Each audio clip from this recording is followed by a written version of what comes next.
स्वागत है आप सबको हमारे चैनल आध्यात्मिक रहस्य में। हमारे साथ इस रामायण की यात्रा में जुड़ने के लिए बहुत बहुत धन्यवाद। अगर आप पहली बार हमारे चैनल पे आए हो तो प्लीज चैनल को सब्सक्राइब जरूर करें। तो चलिए शुरू करते हैं। बाल कांड 19वां सर्ग। विश्वामित्र के मुख से श्री राम को साथ ले जाने की मांग सुनकर राजा दशरथ का दुखित एवं मूर्छित होना।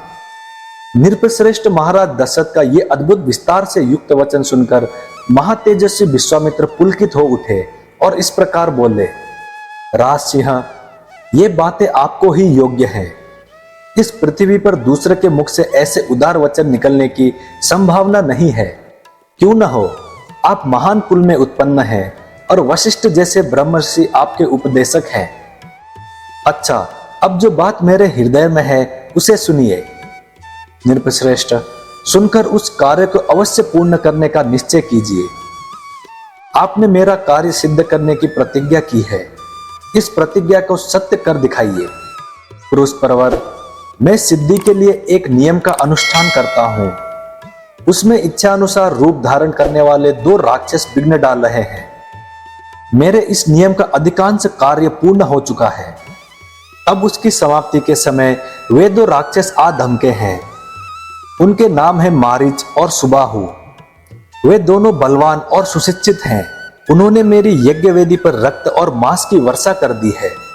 इस प्रकार उस समाप्त प्राय नियम में विघ्न पड़ जाने के कारण मेरा परिश्रम व्यर्थ गया और मैं उत्साहहीन होकर उस स्थान से चला आया। पृथ्वीनाथ, उनके ऊपर अपने क्रोध का प्रयोग करूं, उन्हें शाप दे दूं, ऐसा विचार मेरे मन में नहीं आता है, क्योंकि वो नियम ही ऐसा है जिसको आरंभ कर देने पर किसी को शाप नहीं दिया जाता।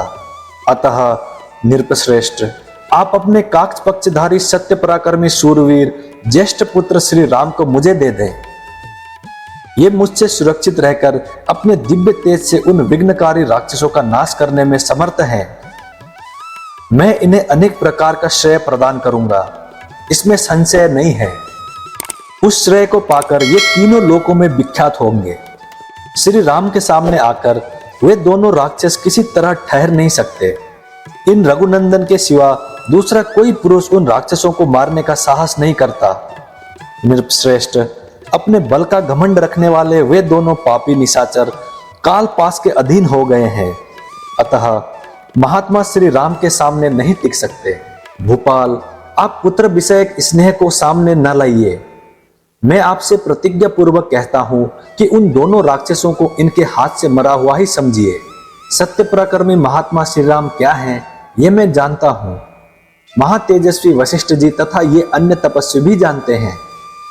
राजेंद्र, यदि आप इस भूमंडल में धर्म लाभ और उत्तम यश को स्थिर रखना चाहते हो तो श्री राम को मुझे दे दीजिए।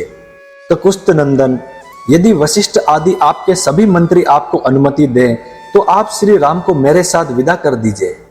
मुझे राम को ले जाना अभिष्ट है। ये भी बड़े होने के कारण अब आसक्ति रहित हो गए हैं। अतः आप यज्ञ के अवशिष्ट 10 दिनों के लिए अपने पुत्र कमल नयन श्री राम को मुझे दे दीजिए। रघुनंदन, आप ऐसा कीजिए जिससे मेरे यज्ञ का समय व्यतीत न हो जाए। आपका कल्याण हो। आप अपने मन को शोक और चिंता में न डालिए। ये धर्म और अर्थ से युक्त वचन कहकर धर्मात्मा महातेजस्वी परम बुद्धिमान विश्वामित्र जी चुप हो गए। विश्वामित्र का ये शुभ वचन सुनकर महाराज दशरथ को पुत्र वियोग की आशंका से महान दुख हुआ। वे उससे पीड़ित हो सहसा कांप उठे और बेहोश हो गए। थोड़ी देर बाद जब उन्हें होश हुआ तब वे भयभीत हो विषाद करने लगे। विश्वामित्र मुनि का वचन राजा के हृदय और मन को विदीर्ण करने वाला था। उसे सुनकर उनके मन में बड़ी व्यथा हुई।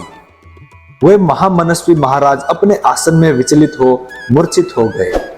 इस प्रकार श्री वाल्मीकि निर्मित आर्ष रामायण आदि काव्य के बाल कांड में 19वां सर्ग पूरा हुआ। मैं उम्मीद करता हूं श्री राम जी आपकी सारी मनोकामनाएं पूरी करें। जय श्री राम, जय हनुमान। अब मिलते हैं अगली वीडियो में।